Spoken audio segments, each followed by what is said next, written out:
May 5, 1821.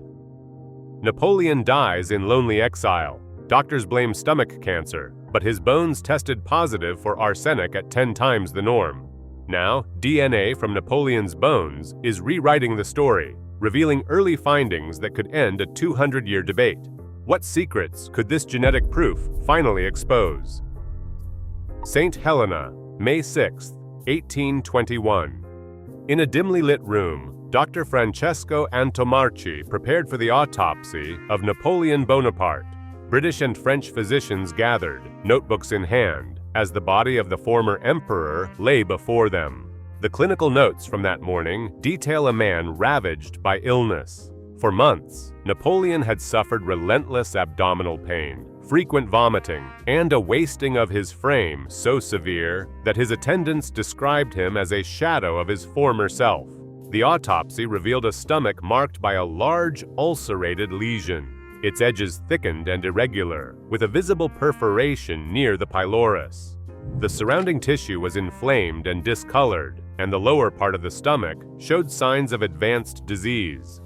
Cachexia was unmistakable. His muscles had melted away, leaving only bone and skin. The internal organs, especially the liver and spleen, appeared congested, but not otherwise remarkable. Dr. Antomarchi recorded that the stomach was nearly filled with a dark, coffee-colored fluid, a sign of internal bleeding. British witnesses, including Dr. Archibald Arnott, agreed on the presence of a severe gastric lesion, though they debated the exact cause of the bleeding and the nature of the tumor.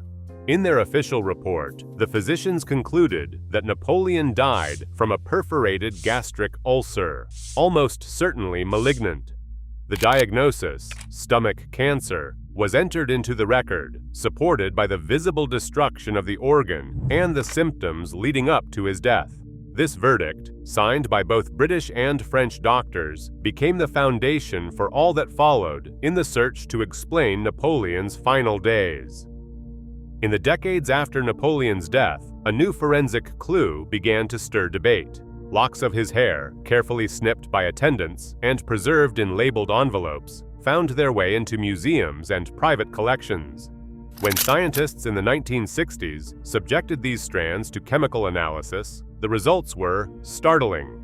The arsenic content measured in Napoleon's hair was nearly 10 times the level expected in a typical 19th century European. Such an extreme reading, far above any natural baseline, fueled suspicions that poison had played a role in his final decline.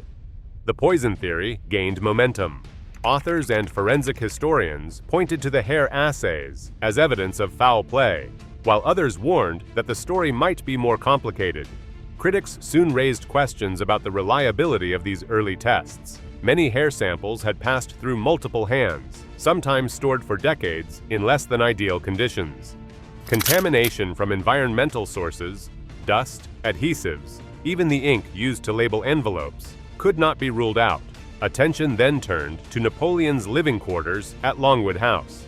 Conservation scientists, analyzing fragments of the original wallpaper, discovered a pigment known as Scheele's green, prized in the 1800s for its vivid color, but notorious for its high arsenic content. In the damp, poorly ventilated rooms of St. Helena, this pigment could flake and release arsenic-laden dust into the air, settling on furniture, food, and even the emperor's hair. Forensic experts now faced a complex puzzle. Were the high arsenic levels a sign of deliberate poisoning, or simply the toxic legacy of Victorian decor? The answer would require a new approach, one that reached beyond chemical tests and into the molecular record. Inside a climate-controlled laboratory, teams of ancient DNA specialists began their analysis with a single goal: to extract molecular signatures that could distinguish environmental toxins from the passage of time. The process starts with bone or hair, handled only in filtered air clean rooms, every instrument sterilized and logged. Technicians in full protective gear shave away surface layers, then dissolve fragments in specialized buffers, isolating DNA strands just a few dozen base pairs long. These molecules, battered by age, still carry chemical scars. Among the most telling are arsenic DNA adducts, stable bonds formed when arsenic atoms attach to the genetic code itself.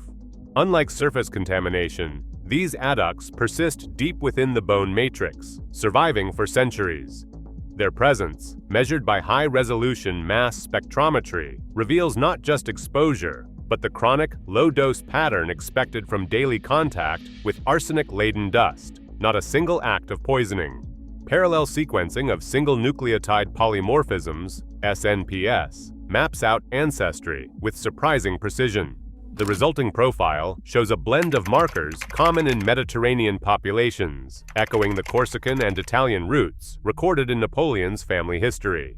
This genetic mosaic, reconstructed from dozens of ancestry informative sites, fits the documented migration patterns of the Bonaparte line, bridging French and Italian gene pools.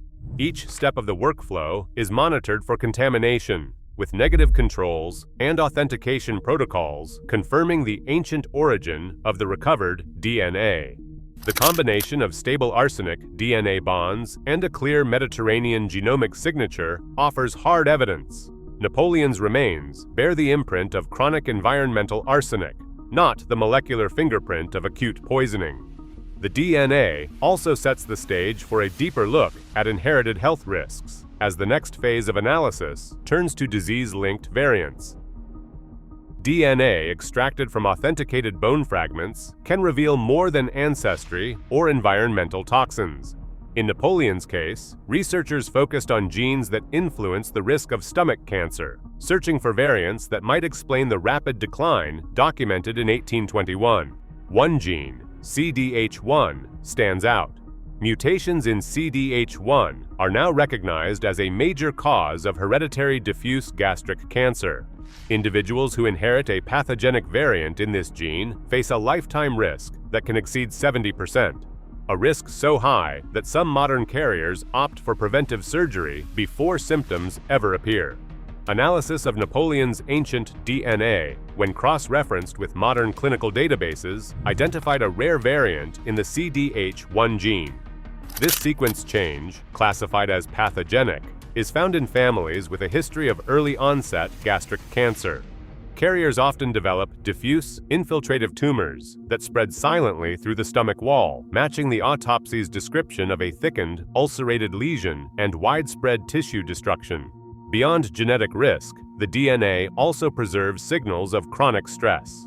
Patterns of methylation, chemical tags on the genome that shift in response to prolonged illness, appear altered in Napoleon's sample. These markers correlate with the sustained inflammation, malnutrition, and metabolic strain described in the final months of his life. Elevated stress signatures are not diagnostic, but they support the narrative of a body under siege, weakened by both hereditary disease and relentless environmental hardship. Taken together, the presence of a high-risk CDH1 variant and molecular evidence of chronic stress create a plausible genetic and biological foundation for the cancer diagnosis recorded in 1821. The findings bridge 2 centuries of medical uncertainty, linking modern genomics to the symptoms and suffering described by those who witnessed Napoleon's last days. Every sample attributed to Napoleon carries a complicated backstory. The 1840 exhumation, known as the Retour des Cendres, brought his remains from St. Helena to Paris, passing through the hands of military officers, physicians, and state officials. Each transfer, from the damp climate of St. Helena to the crypt at Les Invalides, introduced new risks: exposure to local soils, metals from nested coffins, and handling by multiple parties. Museum accession logs reveal periods of storage in less controlled environments before modern conservation standards were adopted. Conservators point out that even well-documented samples like hair sealed by Napoleon's valet spent decades in private homes or auction houses, exposed to adhesives, ink, and fluctuating humidity. These gaps in custody and shifting storage conditions mean that no matter how advanced the science, absolute certainty about contamination is always just out of reach. DNA analysis, for all its power, cannot answer every question. It cannot reveal the intentions of those who lived 2 centuries ago, nor can it fix the exact moment when arsenic entered Napoleon's body. The chemical bonds found in ancient bone only show that exposure happened, not whether it was the result of accident or design. Forensic science faces limits too. Even the most advanced sequencing cannot reconstruct a crime without corroborating historical evidence. Environmental factors, gaps in the chain of custody, and centuries of handling all introduce uncertainty. Only by combining genetic clues with archival records and environmental studies can historians approach the truth, always with caution and never with absolute certainty. Napoleon Bonaparte died on May 5, 1821, with his autopsy reporting stomach cancer as the official cause. Decades later, hair samples from his exile revealed arsenic levels 10 times higher than modern baselines, fueling theories of deliberate poisoning. Arsenic levels alone do not prove intent. Recent DNA analysis of authenticated remains shows stable arsenic DNA adducts consistent with chronic environmental exposure, not a single lethal dose.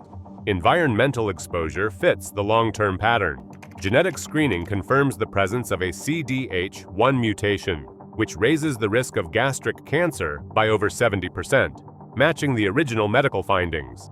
Genetic risk supports the diagnostic record. Archival records document multiple handlings of Napoleon's remains since 1840, introducing unavoidable uncertainties. DNA cannot determine intent or the timing of arsenic exposure, leaving some questions unresolved. Still, the convergence of medical records, hair assays, and modern genomics strongly supports illness and environmental toxins over conspiracy. Today, science allows us to revisit history's mysteries with new precision, showing that the truth about Napoleon's final days is found not in rumor, but in the evidence left behind.